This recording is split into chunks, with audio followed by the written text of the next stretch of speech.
Sean Tindell, Commissioner, Mississippi Department of Public Safety, is in the house, I do believe. There he is. Good morning, sir. How are you? Doing good, doing good. How are you this morning, Paul? Doing good. Piques the interest, doesn't it, when you have somebody who goes overboard and they just mention in a little line somewhere in the story, and by the way, she was handcuffed. I would imagine if you jump in the ocean, your survival rate is not very good, but if you're handcuffed, that decreases it a little bit. So be interesting to see what the rest of that story is. She might have been reading about Pretty Boy Floyd and all his great escapes and was trying to pull off another one. This guy is in maximum security this morning, but he may be considered pretty boy by some people, but his intelligence level, he says he almost had a GPS knowing where the guy was going to go. Yeah, I think every time he's gotten out, he's going right back home. So. Yeah, so one way or the other. Let's talk about this. First of all, the Capitol Police will take on, they won't look like the Capitol Police of several years ago. Tell me exactly what's going on, and you need a new person to lead that? We do. Chief Byington retired after many years of service in law enforcement, so we really hated to see him go, but understood it was time for him, and he wanted to enjoy the fruits of his labor. So it put us in a situation where we decided to, open up that for a recruiting process, and we put it out there on LinkedIn and social media and other forums trying to recruit and see how many applicants we get for this job. And I can tell you it would be an exciting job for anybody. You get to work with state leaders. You're going to get an opportunity to help solve, in my mind, part of the problems with the crime in the city of Jackson. You're going to work with leaders in the city of Jackson and Hinds County, and it's really going to be a great opportunity as we transition, as we talked about before, from being a security force to really being a police agency. And so I think it's a great opportunity, and want to encourage any of those that are eager to work and eager to be a facilitator of change to get their application in. And I think the deadline is March 7th. I'll verify that, but it's coming up, and would like to get as many applicants in as possible, and so we can do some interviews. March the 7th, you said, as far as the qualifying deadline? Yes. Is can you do that as far as resume online or in person? It's going to be a resume online that you can email us. I think there's a link to an email that you can mail it to us, and then we'll review those, and we'll get a list of applicants and bring them in for an interview. I can tell you one of the things that I've really wanted to do at DPS, and I felt it was important, is when we have opening in our various agencies, particularly at the leadership level, that we open those up for interviews. And a lot of times you have somebody that is already there, that is very capable of leading the agency into the future and has been a part of that. But sometimes you find people that come from outside that have a lot of talent, and it's good to give those folks an opportunity to see what's out there, and it gives the folks inside the agency an opportunity to meet me, and let's talk about the future of the agency. Is there any minimum qualifications for this, for people who may want to do this? You got to have some law enforcement experience, and college degree is preferred, but you have to have, I think, at a minimum, an associate's degree. And so we've kind of put it out there that education's good, we like that, but experience is good, and we like that. So we'd like a little bit of both. Does it matter what that degree is in? It does not. It does not. I ask you this, you can comment if you want to, is there a salary based on experience and it's opened, or is there a starting salary that you want to mention on here? The salary ranges from $82,000 to $103,000, depending on the qualifications and where they're coming from. So we wanted it to be something that would, obviously be attractive if we're trying to recruit somebody in from outside of the agency to come to the capital city. We wanted it to be a very competitive salary, and we felt like that would be the range, and depending on what their background is and how long they've been in service and what sort of education they have. Yeah. And that whole force is changing under you guys from what it was 10 or 15 years ago, as you well know, since you have it in the Department of Public Safety. So I just want to kind of make this, and I think most people know this, we're not talking about a security force or a security guards type thing for the legislature. We are talking about a police force. Absolutely, and we've been making that transition. Obviously, there was a shooting down close to the governor's mansion, and we responded to that. Have been investigating that. Just yesterday, Capitol Police made a drug bust down around High Street, and so they have been stepping up their game. Interim Chief Wayne King has done a great job, and I've really emphasized to him this is his opportunity. He's getting an interview on the job, and so I know he's interested in this, maybe becoming the chief, and so he's really pushing to go ahead and facilitate some of these changes. And going forward, obviously, we want to expand what we're doing within the Capital District and do everything we can to assist the city of Jackson. One of the great things I think that's come over the last 3 or 4 months. I've had numerous meetings with Chief Davis, the sheriff, the board of supervisors in Hinds County. We're all working together to address this problem, and I think that's a difference, something you really haven't seen before.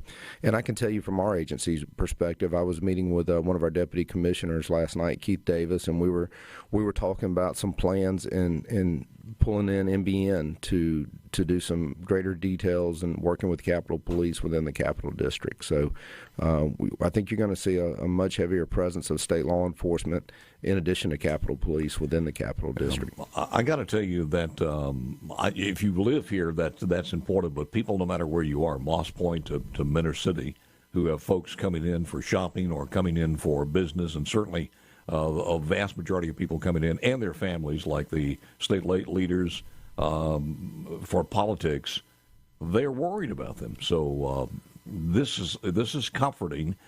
I want to go back to the question of the number of people, the force itself. That's changing too.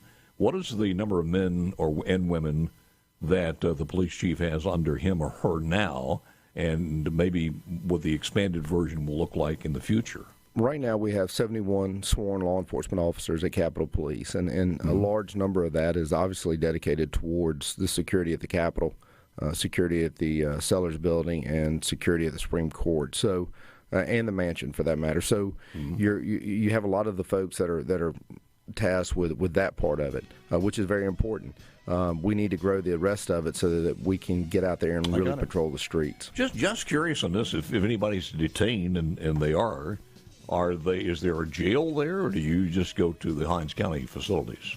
We go to the Hinds County facilities. We do have talks going on with Sheriff Bailey. He's willing to set aside a number of beds that we can utilize if we make some arrests. And we have some plans for a new Capitol Police headquarters in downtown that will have some cells. I do want to ask you about that as far as our meeting with Lamarca and also Jamaica. And we'll talk about that coming up in a moment or two and how you guys play into that as far as the Department of Public Safety in the grip fighting crime in the capital city area with Sean Tindell, Commissioner, Mississippi Department of Public Safety, coming up next. Again, as I mentioned, we had the agent in charge, Jamaica, phone me on, and Darren Lamarca, who's the U.S. Attorney for the Southern District. And they were talking about V-Grip, and I wonder how you guys played into that, and were you a part of that? We are. We've been meeting with him and as well as the U.S. Attorney and trying to figure out some different ways that we can assist and be a part of it. One of the ways that we're working with them is, as MBI and MBN, we can offer contract agent status so that when they want to bring in these folks from Rankin County, the deputies from Rankin and Madison County, and give them some broader jurisdictions, we can enter into agreements with those jurisdictions so that they have statewide police powers and to help in the city of Jackson. So we've been working with them on that. In fact, today, if weather permitting, I'm supposed to meet with him in South Haven, and I think we have a press conference up there talking about some of the same efforts that we're going to be doing in that part of the state. Very good. Definitely working with them and just super impressed with him. Hit the ground running and identified the problems and ready to make a difference. Well, the whole key is you got to have not only the legislators, but certainly the city of Jackson work with you, and that's something that's not been there for a while. So if they're willing to do that, then some things can happen. Seems to me, I remember the Southern District Attorney Darren Lamarca had a grant, and this was 2 months and change ago, $500,000 to hire police in the city of Jackson. And I was wondering, do you know anything about that and where that stands? I don't know anything about where that stands. Obviously, we do a number of grants from Homeland Security and try to do our part to assist local law enforcement. That's a wonderful grant, and heck, if we can apply for it with Capitol Police, I'm going to put in an application. Well, I was just asking you because I wondered if that could kind of seep over into the Capitol Police, but I think it was $104 and change, $104,000.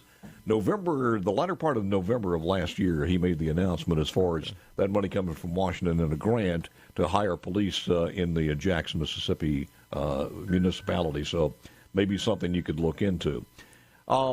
Any other changes going on here as far as the driver's license? Is that where it's supposed to be, and what else is going on? Things are really going great there, and I got to give a lot of credit to our team, looking ahead, trying to do their part to make that a better customer service for folks across the state. And I know we've talked about it in the past where wait times were up to 3 hours. Now they're down to about 10 minutes. The appointment system's going great, utilizing technology to renew your license online and things like that have gone great. Knocking out some of the redundancies we've had have cut down in the wait times.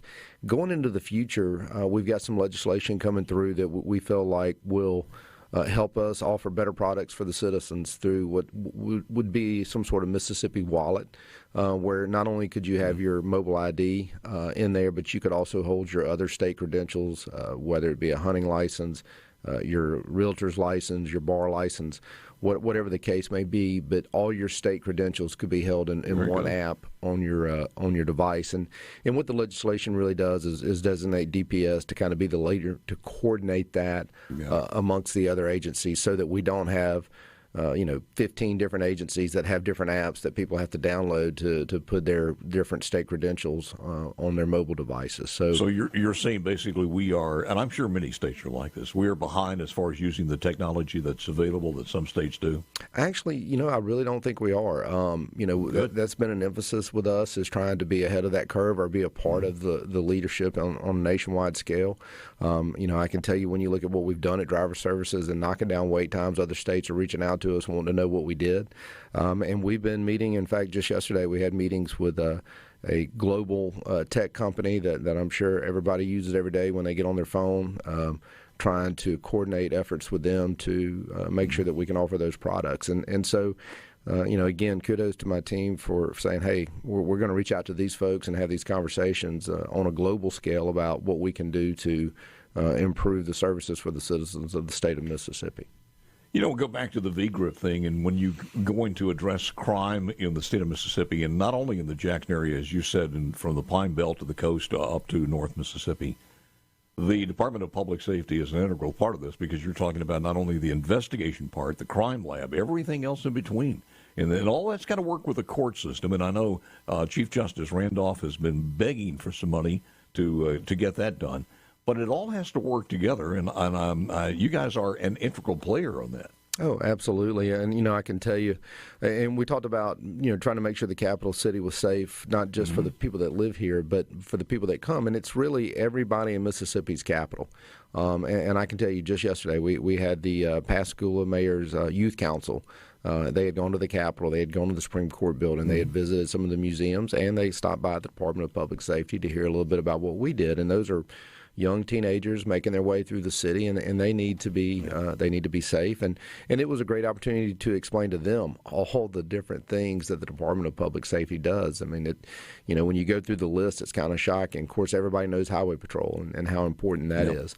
Mississippi Bureau of Investigation, Mississippi Bureau of Narcotics, Mississippi Office of Homeland Security, the Commercial Transportation Enforcement Division, Capitol Police, the Mississippi Crime Lab, the Medical Examiner's Office that does autopsies. We've got Crime Stoppers. We've got the Criminal Information Center that collects and keeps up with all the data regarding convictions and things like that across the state. It's just a really, really, really big agency that plays an integral part in all criminal cases across the state. Tell you how boring I was yesterday. I even watched some of the Senate appropriation meetings because now they're televised on YouTube. And my thoughts were, this pay raise that the Senate wanted. I don't disagree. I think when you start looking at the salaries of the lieutenant governor, the governor, and all of these people, I don't think they're overpaid, and I don't want to pick a fight with anybody out there. And I understand some of them may, but you can say that in everywhere. But when you start looking at the process of these committees that don't get a lot of, it's not glamorous to be a legislator and be in a committee, but the amount of money that they're handling and the expertise needed to make sure you're doing the right choices, you want people in there that know what they're doing. 100%. And look, I can tell you from my experience there, 6 years, it is a sacrifice. I mean, you're going from your family, you're going from your business. Not everybody can do it because of the constraints that it puts on you, time constraints. And so, no, we want good quality people, and we want good quality people in public service. And they shouldn't have to do it at a loss, but it shouldn't be some retirement gig where they're getting an opportunity to make a bunch of extra money. So I think there's a balance, and it might be time to consider that. I know we've been working closely with them on a trooper pay raise, and they've been very supportive. In fact, all 52 senators signed off on that bill, and in the House, John Reed brought another pay raise bill out, and it was really great to see that global support. So does that change anything as far as the status, the update as far as the next trooper class? Well, what it will change, and I can tell you this, is if we can get there, and that's what we're pushing for, is to have starting trooper salary and MBN salaries at $50,000 a year. On the pay scale that I put forward in my proposal, the largest pay raises would go to those guys and gals that are boots on the ground, the first-year troopers. The smallest number and percentage-wise was the colonel, and he and I sat down and talked about it, and he was supportive of that because he knows it means a lot more to those families for those folks that are just getting in than it does to him. So dollar-wise and percentage-wise, he was in line to get the smallest pay raise. And so I appreciate his support of that, and I think it's a good recruiting tool. The reality is we have departments in the state of Mississippi, local police departments that are starting off over 50,000. So that's what we're having to compete with. And I've said it a lot. I've said it to everybody I've talked to. Public safety is a core function of government. And when you think about why government was started, it was to protect the people that formed it. And that's what we're doing at the Department of Public Safety. Charles, always good to talk to you, sir. Appreciate it very, very much. Thanks for the update. Commissioner of the Mississippi Department of Public Safety is Sean Tindell. Thank you.